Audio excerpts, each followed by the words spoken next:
Rebonjour les amis. Dans une capsule précédente, je vous ai fait un acte de foi dans la Bible de Jérusalem, disant qu'à l'intérieur de la Bible de Jérusalem, j'avais trouvé partie des réponses à mes diverses questions qui me posaient. Qui je suis, d'où je viens, qu'est-ce que je fais ici et comment cela va-t-il se terminer? Mais je dois vous admettre qu'il y a un autre aspect qui est excessivement important. Ce n'est pas simplement une question de Bible ou de parole de Dieu, mais c'est aussi une question de science.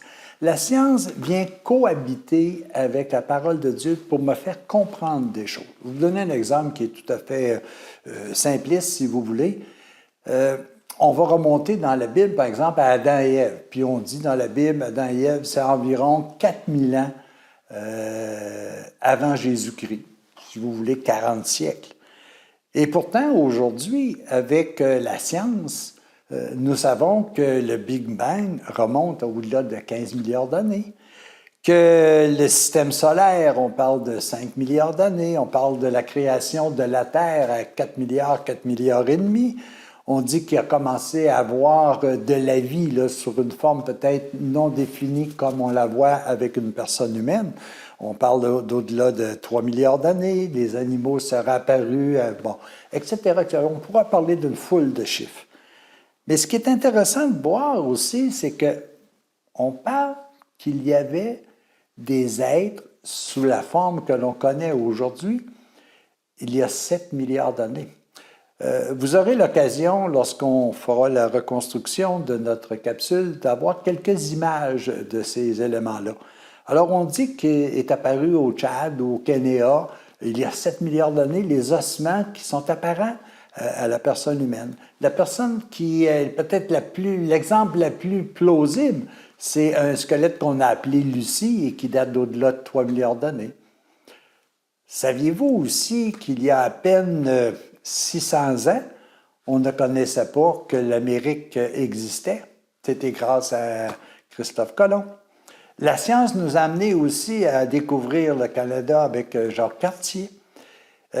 Nous avons appris ces dernières années que tout le système solaire existait d'une façon précise et nous éloignons de plus en plus notre inconnu.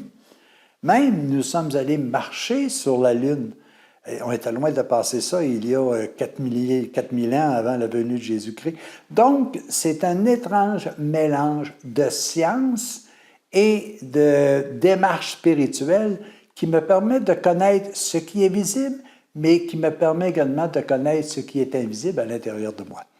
Ça, je pense que c'est important. On ne peut pas délaisser l'un et voir l'autre. Exemple, comment il se fait, par exemple, qu'Adam et Ève, lorsqu'ils ont quitté le paradis terrestre, ou de façon plus précise Caïn, pourquoi quand-il demandait à Dieu d'un signe significatif afin que les brigands ne les tuent pas? Ça veut dire qu'il existait d'autres personnes. Et ça, la science vient nous le démontrer d'une façon précise.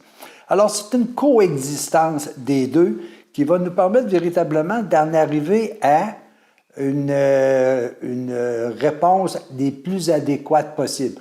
Moi, je suis très loin d'avoir une réponse adéquate à mes questions, mais je suis à la recherche de cette vérité qui, un jour ou l'autre, va m'apparaître grandissant, je l'espère, mais elle va grandir uniquement lorsque j'aurai fait l'expérience de ce que j'aurai découvert. Dans un document que j'ai consulté un jour, qui s'appelait l'Évangile du Verseau, on demandait à Jésus « Qu'est-ce que l'homme? » Et il répond tout simplement « C'est un étrange mélange de vérité et d'illusion. » L'illusion, c'est ce qui change constamment. La vérité, c'est ce qui est permanent. Alors, c'est comme si je disais, c'est un étrange mélange de science et de spirituel.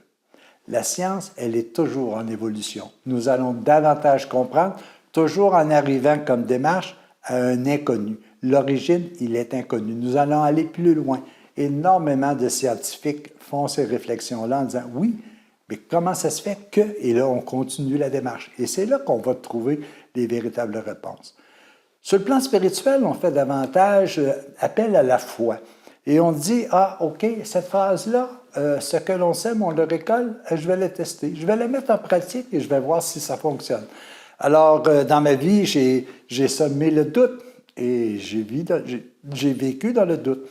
J'ai semé le partage et j'ai reçu du partage de la part de ceux et celles qui nous entourent.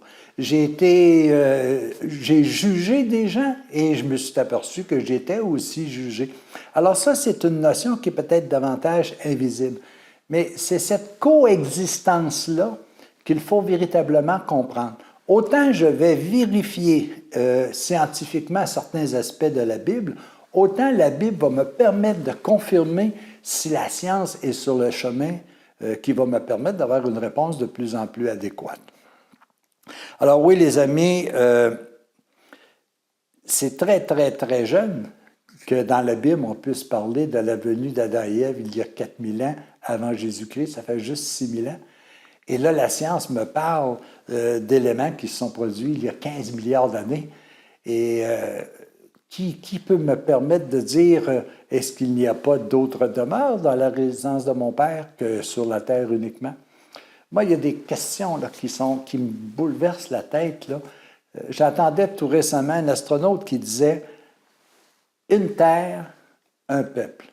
Et pourtant, on a une terre et des milliers de peuples séparés. Pourquoi? Peut-être parce qu'on ne cherche pas la bonne chose. Peut-être qu'on cherche juste dans la notion de la science ou dans la notion de l'illusion, mais en réalité, est-ce que nous ne devrions pas chercher aussi dans ce qui nous est complètement invisible? Ce que moi, je n'appelle pas de l'inconnu. Ce qui est invisible, c'est tout aussi présent pour moi qu'une chaise, une table. La seule chose, c'est une autre façon d'aller visiter le monde qui est aussi le mien. Et j'ai un monde qui est complètement intérieur à l'intérieur de moi.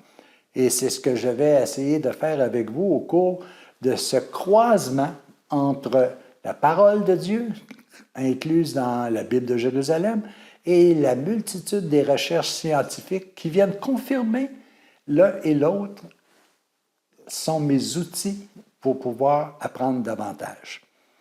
Alors, les amis, ça semble un peu ésotérique, mon affaire, mais ce que je peux vous dire, par exemple, c'est que si ça me sert, moi, à avoir une partie des réponses qui me place dans une situation de paix, de bonheur, de joie, d'espérance, en cette année d'espérance qui a été proclamée par notre pape, je pense que ça me satisfait pour l'instant.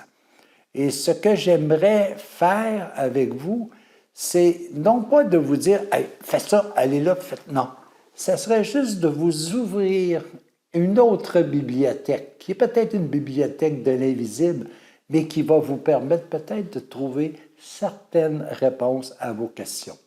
Comment cela se fera-t-il? Pourquoi tout cela est arrivé comme ça? Peut-être que la science n'est pas capable de répondre, mais peut-être que ma spiritualité va me permettre de répondre.